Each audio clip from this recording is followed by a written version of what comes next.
It was called the National Advisory Committee for Aeronautics, a new independent agency created by President Woodrow Wilson in 1915. Its job, make the United States a world leader in the field of aeronautics. In less than 3 decades, these early pioneers in aviation and those who followed would be called upon to think through problems a million miles away and do it with boldness and vision. By the mid-1950s, NACA had modern wind tunnels and was moving into the area of rocket and satellite research.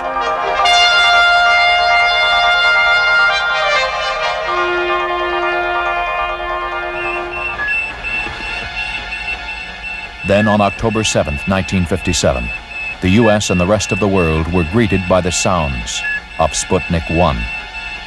The Soviet Union had placed the first artificial satellite into orbit. It would not be until early the following year that America's satellite, Explorer 1, successfully orbited the Earth and discovered a dense belt of radiation surrounding our planet. Who would have believed at this early stage that we would one day move outward from the thin ribbon of Earth's atmosphere to the very edge of our solar system and beyond? Project Mercury, the country's first manned spaceflight program, was given the go-ahead just 1 week after NASA was formed on October 1st, 1958.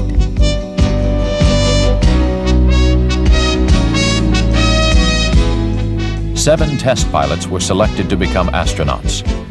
Donald K. Deke Slayton, Alan B. Shepard,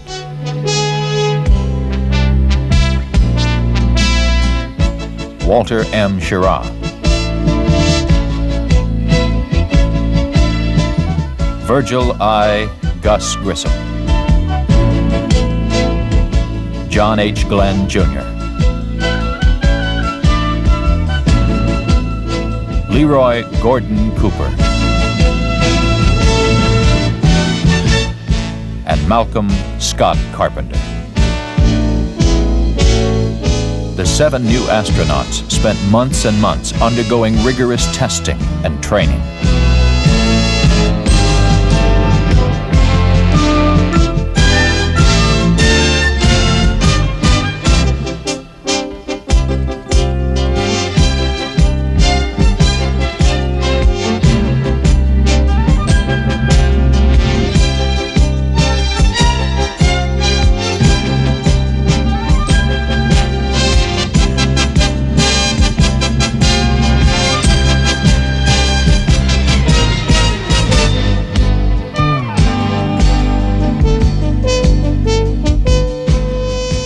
While they were being trained, several monkeys took check rides in the new Mercury spacecraft.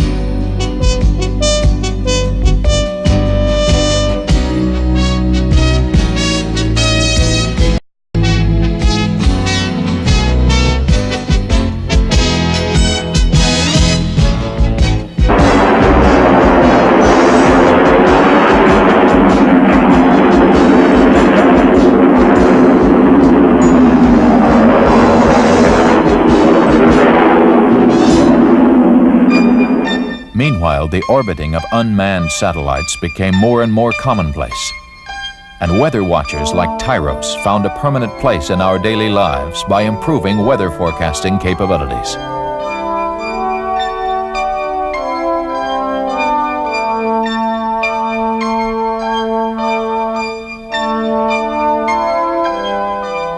On August 12, 1960, President Eisenhower took part in the first transmission of the Echo 1 communications satellite. This is President Eisenhower speaking. It is a great personal satisfaction to participate in this first experiment in communications involving the use of the satellite balloon known as Echo. On May 5, 1961, astronaut Alan B. Shepard made America's first suborbital flight. Project Mercury was underway. 2, 1, 0. All right, lift off and the clock has started. Yes, sir, reading it loud and clear. This is Freedom Freedom 7, the fuel is go, 1.2 G, cabin at 14 psi, oxygen is go. Cabin pressure is holding at 5.5. Soon after Freedom 7 landed, President John Kennedy gave NASA an ambitious new space goal. We choose to go to the moon in this decade and do the other things, not because they are easy, but because they are hard. Because that goal will serve to organize and measure the best of our energies and skills. Because that challenge is one that we're willing to accept, one we are unwilling to postpone, and one we intend to win, and the others too.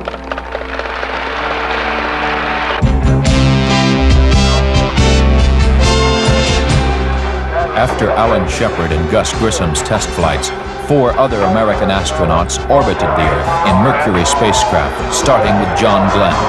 He was followed by Scott Carpenter, Wally Schirra, and Gordon Cooper.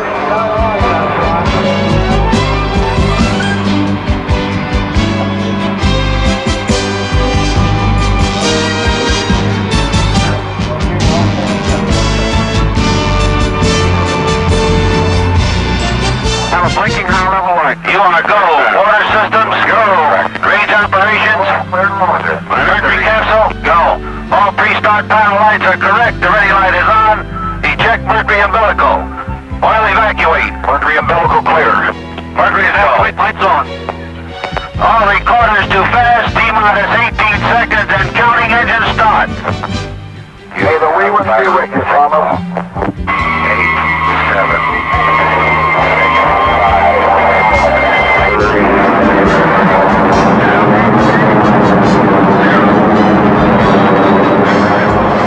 As NASA geared up to respond to the lunar commitment, it became clear that new management techniques for handling far-flung systems manufacture and final integration would have to be developed.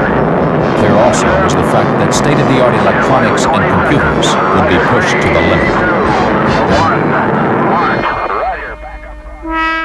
Unknowns about the moon were numerous. Such things as whether an astronaut would sink into dust over his head were a real concern. Lunar impact studies like these were carried out in an attempt to learn. Researchers fired projectiles simulating meteors hitting the moon into sand-like and rocky materials, and then measured how much material was thrown out by the impact.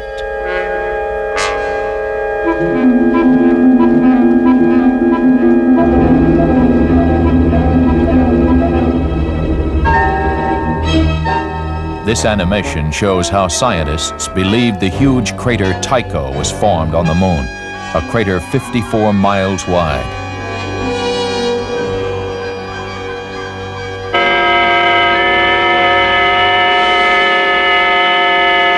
A series of picture-taking Ranger spacecraft slammed into the moon.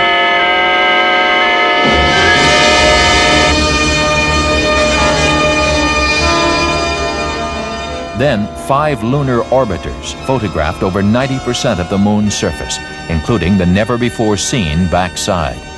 We saw a glimpse, too, of our own planet from lunar distance. But most important of all, it made possible the selection of landing sites.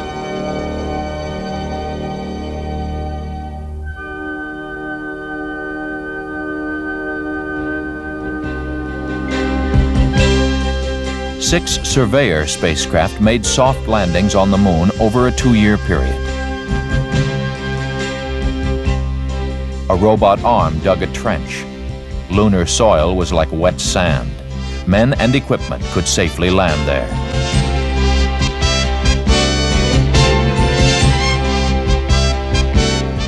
Panoramic views like these were assembled from hundreds of individual photographs.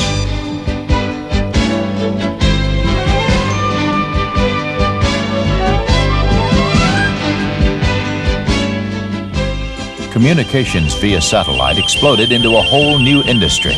That first live intercontinental transmission by Telstar 1 was just the start. La chansonnette après l'épée. Relay, designed to transmit television, telephone, and high-speed data. Syncom, with Olympic coverage from Tokyo, and Early Bird 1, all were follow-ons to previous research and development. 5, 4, 3, 2, 1, take it, Because of the following special one-hour broadcast, programs previously scheduled at this time will not be seen. Since rendezvous, docking, and having astronauts work outside the spacecraft were critical to lunar missions, NASA began Project Gemini. Using the Mercury capsule as a model, the Gemini spacecraft was enlarged to hold a two-man crew. Gemini would provide design answers for the upcoming Project Apollo. And who could ever forget that spectacular first walk in space made by astronaut Ed White?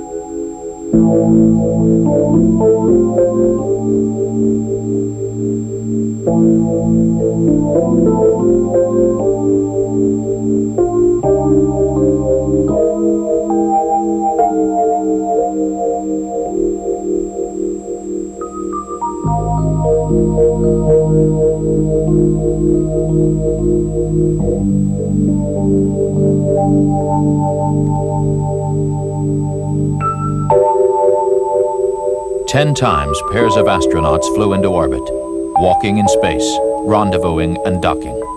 Gemini had blazed a trail for Project Apollo, the three-man spacecraft that would carry astronauts to the moon.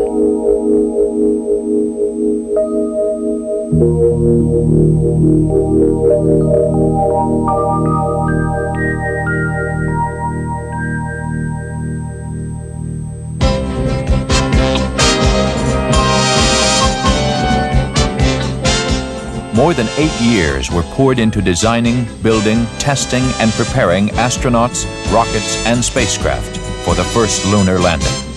Here's a visual look back at some of that preparation.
In 1967, tragedy struck.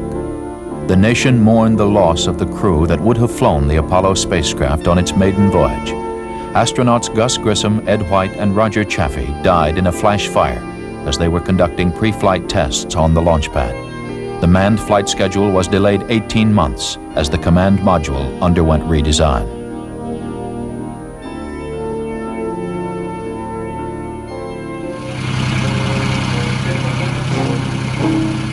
While these changes were being made, the parts and pieces needed to assemble the giant Saturn V moon rocket came together at the Kennedy Space Center, Florida.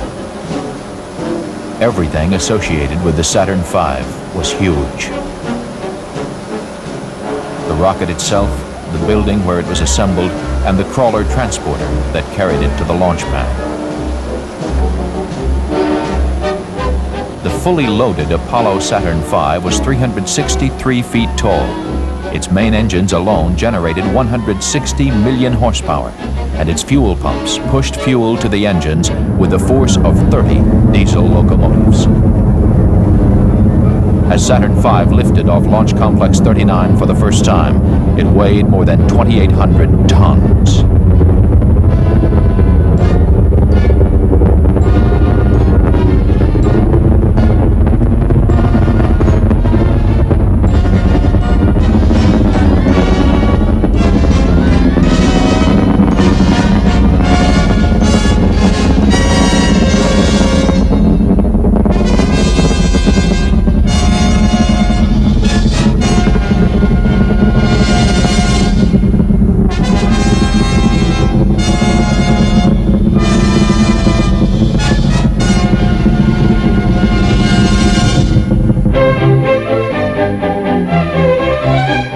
The pace quickened. Starting with Apollo 8, every Saturn V launched had a three-man crew.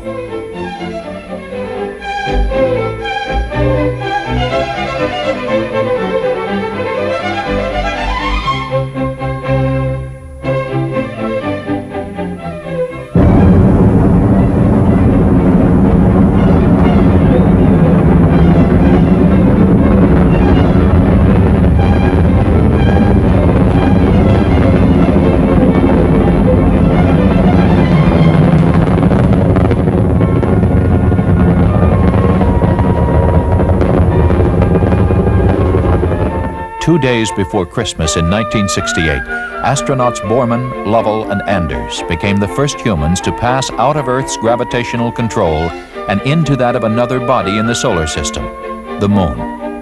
The hardware to travel to the Moon had worked well, and landing sites looked good. Our Earth seemed small and fragile, hanging in the vastness of space. This view of ourselves from lunar distance would change the way we think about Earth for all time. It raised profound questions, especially those associated with the Earth's finiteness and unlimited resources. The next two flights, Apollos 9 and 10, would continue dress rehearsals for the first lunar landing. All systems were indeed ready.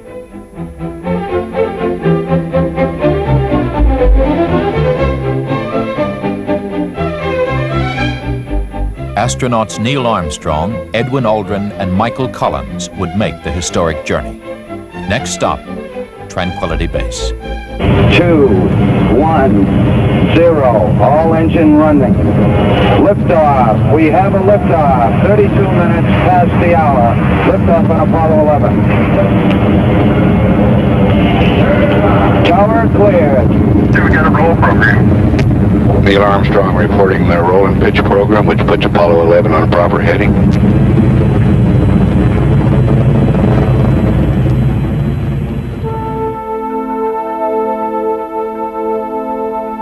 Houston, Apollo 11 is calling you on the high gain. How do you read, over? Roger, loud and clear on the high gain. Eagle, you're looking great. Coming up 9 minutes. We're now in the approach phase. Everything looking good. Altitude 4200. Houston, you're go for landing, over. 40 feet down, 2.5. Picking up some dust. 30 feet, 2.5 down. Straight shadow. 4 forward. 4 forward, drift into the right a little. 9.5. 30 seconds forward, just.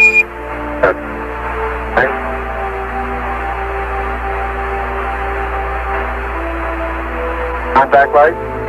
Tranquility Base here. The Eagle has landed. That's one small step for man, one giant leap for mankind.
Across the country and around the world, the Apollo 11 crew were welcomed back as heroes.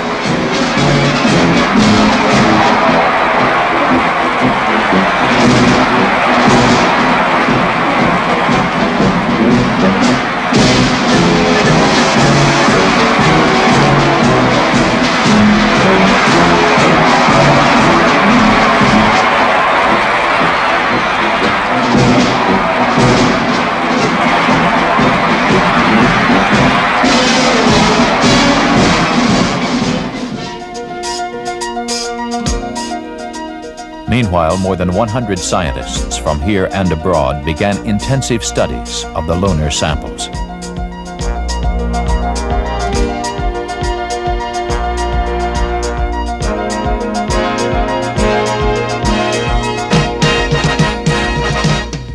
Before Project Apollo ended, 6 additional flights to the moon were made, and all but one were highly successful.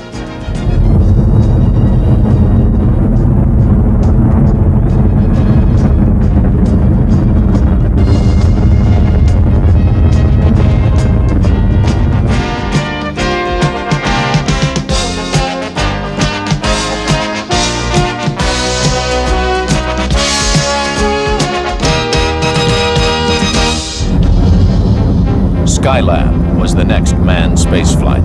Launched first was a 2-story orbital workshop.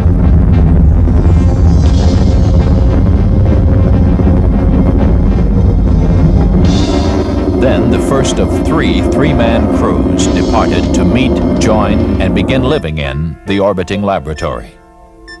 Those crews would stay 28, 59, and 84 days respectively. One of the major objectives was to find out if astronauts could physically withstand extended stays in space and continue to do useful work there. The answer was a resounding yes. Experiments in astronomy, Earth resources observations, materials processing, and crystal growth all proved highly successful.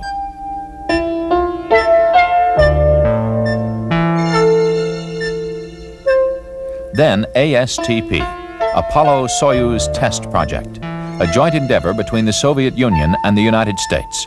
The mission called for a mutual docking and crew exchange to develop the necessary equipment for international space rescues.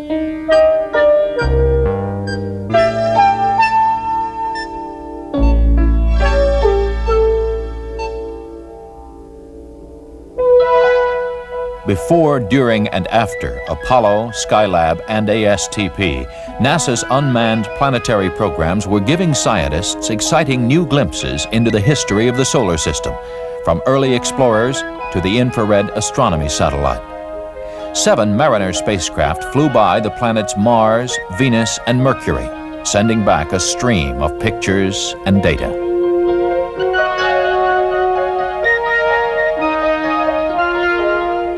10 Pioneer spacecraft did likewise, including Jupiter flybys and probes through the atmosphere of Venus.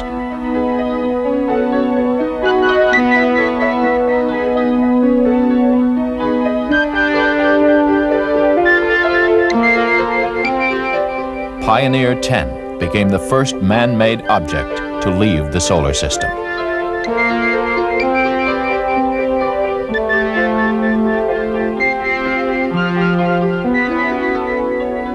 Atmosphere physics, astronomy, meteorology, and geodesy. These are just a few of the scientific disciplines studied by dozens of Explorer-class orbiters through the years.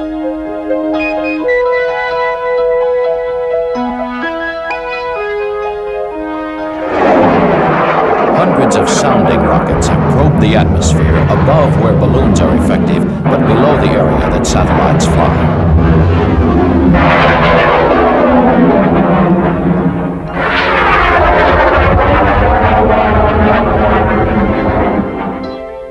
Biosatellite was sent aloft to answer basic biological questions.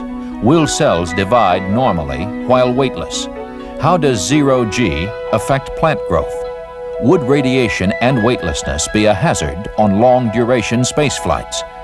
Everything from plants to primates were orbited aboard biosatellite to find out.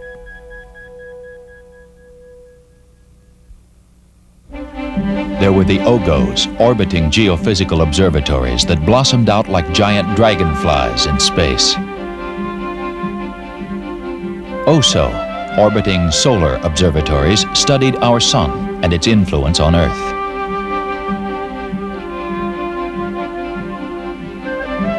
In the last 25 years, our orbiting astronomical observatories have radically changed our view of the universe.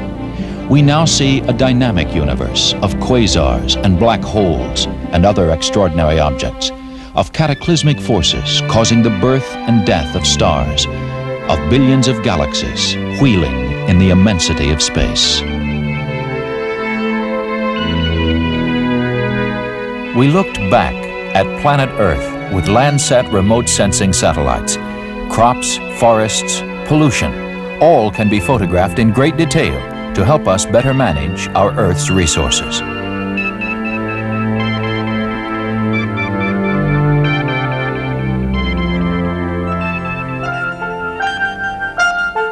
The Viking program was a systematic effort to investigate the planet Mars.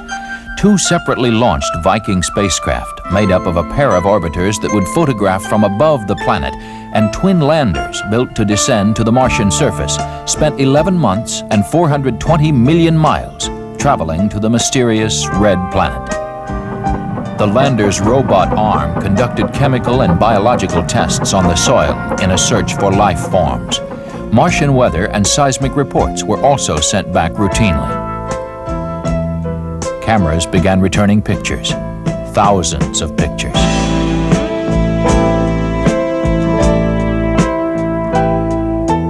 Color photographs showed a surface littered with rocks. A fine dust, red or yellow-brown, could be seen everywhere.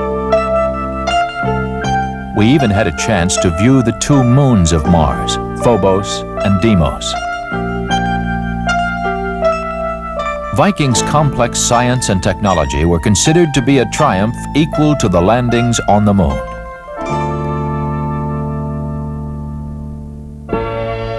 Two unmanned Voyager spacecraft carried a record with the sights and sounds of Earth, just in case they encounter a cosmic neighbor along the way. Their interplanetary journey was designed to take them past Jupiter and Saturn, and eventually one Voyager was to pass close to Uranus and Neptune. Voyager's sensors recorded Jupiter's intricate weather patterns and detected massive lightning bolts in its churning cloud tops. It took 40 minutes for a signal from Voyager passing Jupiter to be received by mission controllers at the Jet Propulsion Laboratory, so the spacecraft had to be essentially automatic. Voyager also took a good look at Jupiter's largest moons. There's Io with its active volcanoes. Europa. Ganymede, the largest moon, appears to be a mixture of rock and ice. And Callisto, probably the oldest of the 4.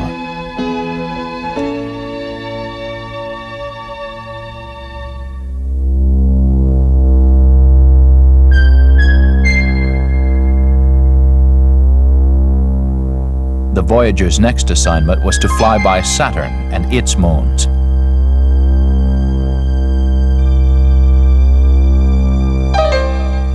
Saturn's vast ring system is made up of many small particles that orbit the huge planet in wave-like patterns. Its atmosphere is buffeted by a strong jet stream that blows eastward at 1,200 miles per hour. Voyager detected the hottest gases ever observed in the solar system, up to 1 billion degrees Fahrenheit.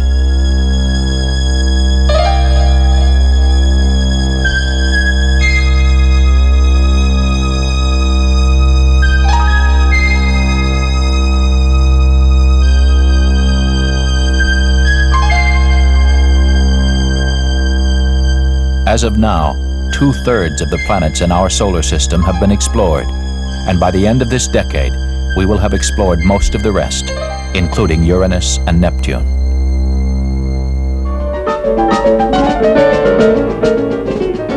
Through the years, the single most constant in NASA has been, is now, and continues to be its aeronautical research.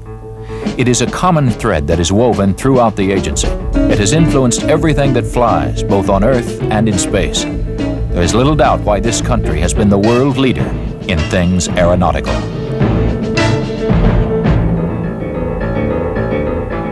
Here are some of the goals of the program. Make aircraft more energy efficient. Fly higher, faster, and farther on less fuel. Lower pollution. Systematic improvement of engine components. Reduce weight through use of light but very strong composite materials. Study problems associated with wake vortices, tornado-like patterns of air that trail off behind jet aircraft, causing problems for smaller planes following closely in their wake.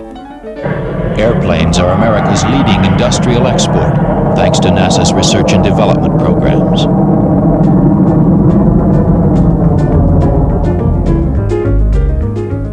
Since there are some 200,000 general aviation aircraft in this country, NASA research is also improving this class of airplanes. Crashworthiness and stall spin studies are good examples.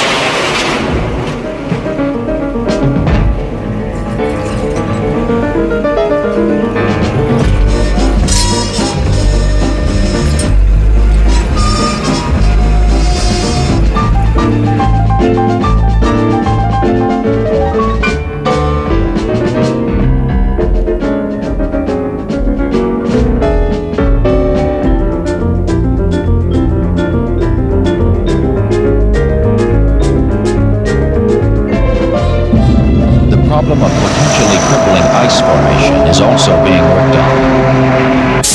The heart of this research is a unique refrigerated test tunnel capable of simulating the icing conditions an aircraft is likely to encounter. Once a test has been run, newly developed computer codes are used to evaluate the results.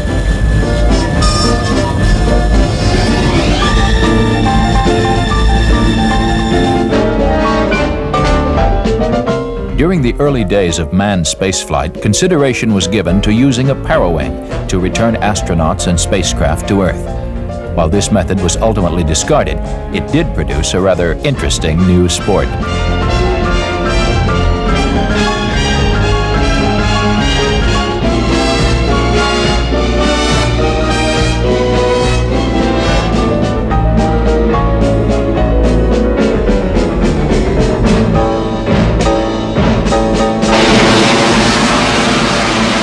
There has been extensive work done on planes that take off and land vertically.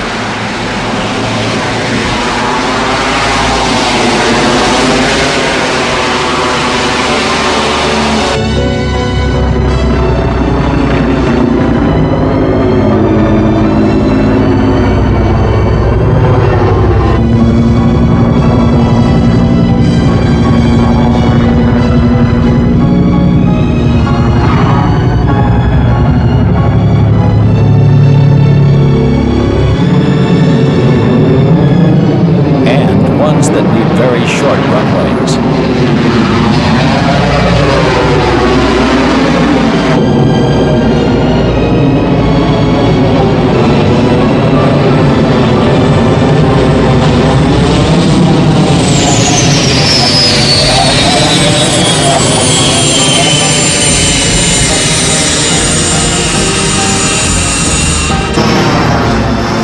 Hybrids that are combinations of airplane and helicopter.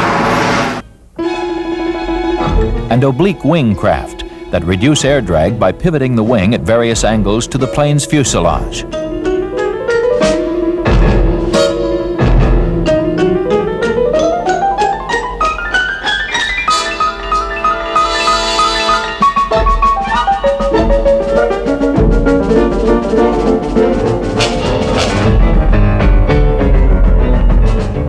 The expertise used to make airplane propellers better has also been applied to powerful wind turbine electric generators, including some of the largest in the world.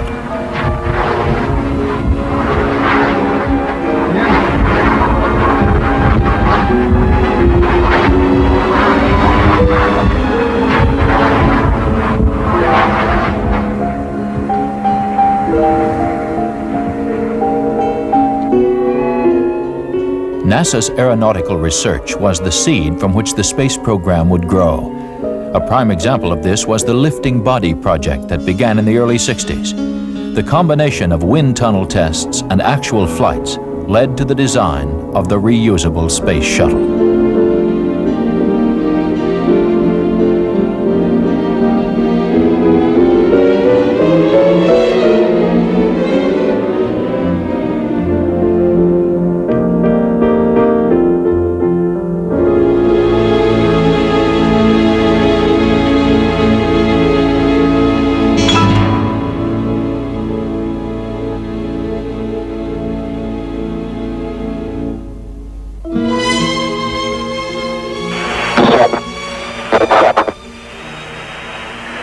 When the design and wind tunnel work was complete, a series of approach and landing tests were scheduled.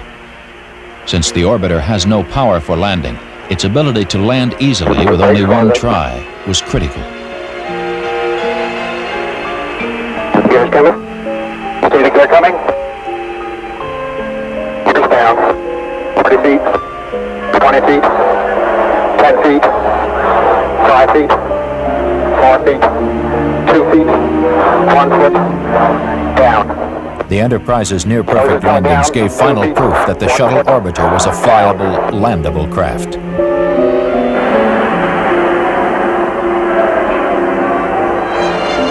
The years of research and development would now be put to the ultimate test, the first flight into space of Shuttle Columbia with astronauts at the controls. There was an air of excitement as the brand new shuttle moved from its processing facility at the Kennedy Space Center to the vehicle assembly building, where it would be mated with rockets and fuel tank and rolled out to the launch pad. Never before had a new spacecraft been flown this way.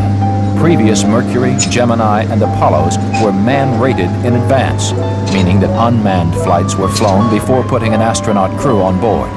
Despite nagging problems with engines and protective tiles, there was a quiet optimism. Longtime space workers knew from past experience with the lunar landing program that design and engineering problems do get worked out. After one false start, astronauts John Young and Robert Crippen headed for the launch pad.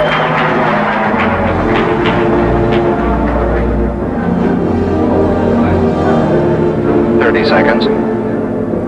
That goes into the interior, and the astronauts are required Columbia's to maiden crawl on flight their would be hands brief, and knees just through that 54 and a door. half hours, Astronaut 36 Bob orbits, Crippen and return to has Earth. also completed his But it suiting signaled up the beginning process. of a The reusable suit space technician transportation is system. checking to ensure that everything is in the proper place. 10, 9, 8, 7, 6, 5, 4. We've gone for main engine start. We have main engine start.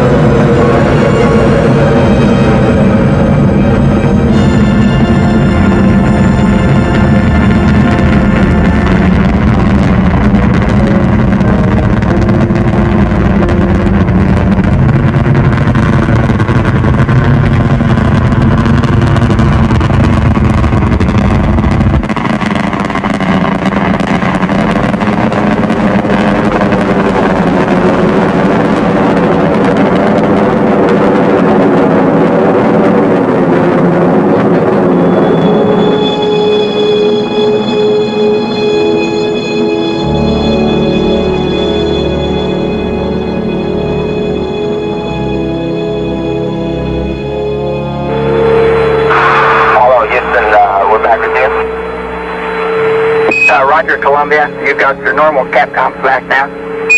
Okay. The only bad part about it, Joe, is we're going to have to come down.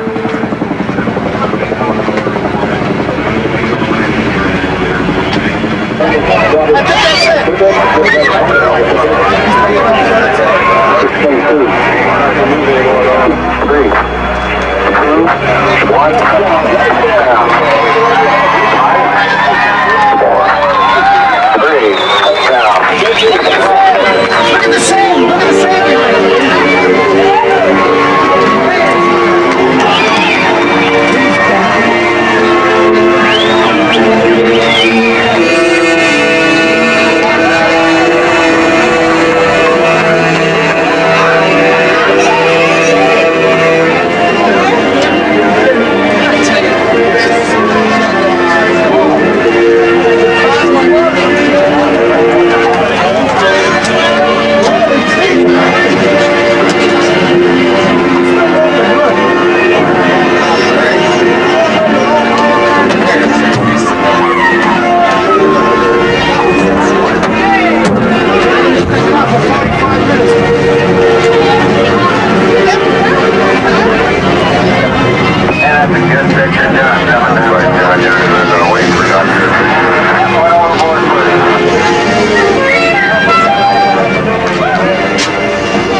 weeks later, after Columbia had been returned to the Kennedy Space Center, cleaned, refurbished, and rolled out to the pad, astronauts Joe Engle and Dick Truly flew Columbia into space again. While an imaging radar system mapped distant Earth, the crew made a critical test of a Canadian-developed mechanical arm that would later place payloads into and out of orbit. Okay, we copy. Thank you. Looks like it's a little cloudy out here, Sally. It's a good thing the Sir AC's did that. And we can hear the crank up on the board. Okay, stand by. Okay, we see fan A on, and we'd like you to take Bravo.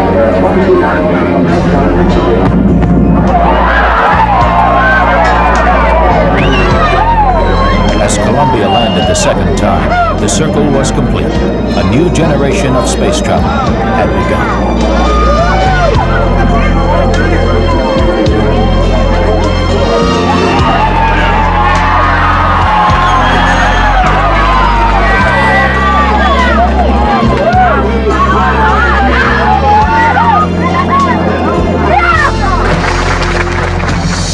When Space Shuttle 3 left the launch pad, it carried an experiment prepared by 18-year-old Todd Nelson of Rose Creek, Minnesota. An experiment to study the effects of weightlessness on insects in space.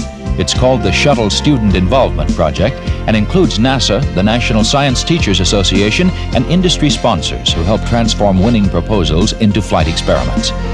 Since this first flight, young people in high schools around the country have developed and flown a variety of experiments, ranging from medical projects to the study of zero gravity on an ant colony. They are setting an example for others who may be encouraged to pursue careers in science and engineering, something that ultimately can be translated into technological leadership for the U.S. 12 weeks passed. Then, astronauts Ken Mattingly and Henry Hartsfield piloted Columbia on its fourth and final test flight. The spacecraft's performance made it possible to certify the Space Transportation System a fully operational carrier. As they landed on July 4th, the crew was greeted by President and Mrs. Reagan.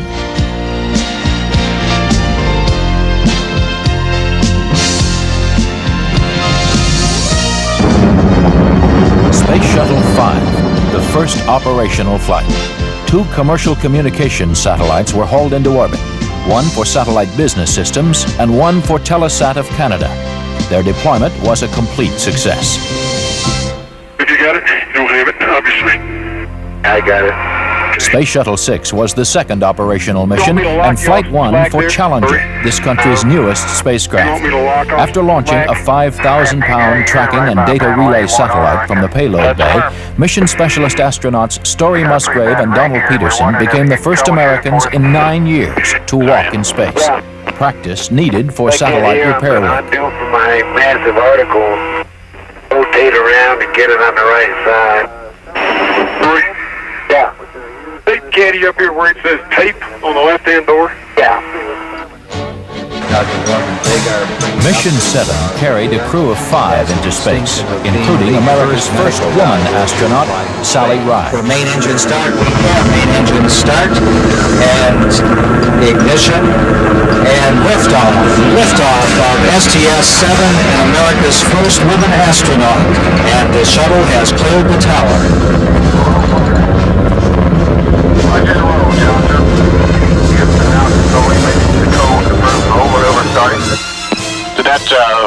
She and mission specialists John Fabian and Norm Thagard deployed a pair of communication satellites for Canada and Indonesia. They got colors look good. Roger that, looks great. Shuttles 1 and 2 were now operational. With the addition of a third orbiter, Discoverer, to the fleet, and with literally dozens of astronauts in training at any given time, this new space transportation system would begin delivering in earnest and with increasing frequency.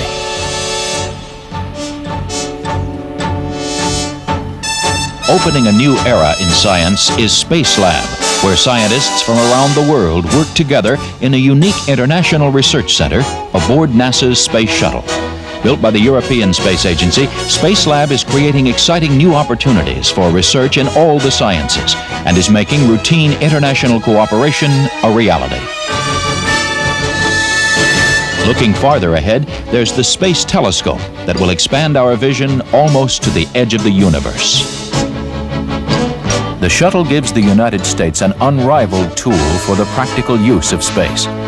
Historically, the space program has proceeded in a building block fashion, and toward that end, NASA has begun looking at the next logical step, a possible future space station, a permanent presence in space. The station would serve as a scientific and technological laboratory, as well as an operations base from which satellites could be serviced and large structures assembled. One of the highest priorities is to develop a clear understanding of a station's proper role in the total space program, so that if and when it is proposed for development, the station will be a truly significant national asset, one that would ensure continued American preeminence in space. The space program in general and the shuttle program in particular have gone a long way to help our country recapture its spirit of vitality and confidence. The pioneer spirit still flourishes in America. In the future, as in the past, our freedom, independence, and national well-being will be tied to new achievements, new discoveries, and pushing back new frontiers. We must look aggressively to the future by demonstrating the potential of the shuttle and establishing a more permanent presence in space. The 25th anniversary of NASA. To a casual observer, NASA is identified by launch vehicles and spacecraft and airplanes and wind tunnels. But it is the people behind it all who are really important. It's the people who think and dream and work to make these things possible. That is the true measure of NASA's strength and its successes. And it is to the next generation of space pioneers, the youth of the world, that this program is dedicated.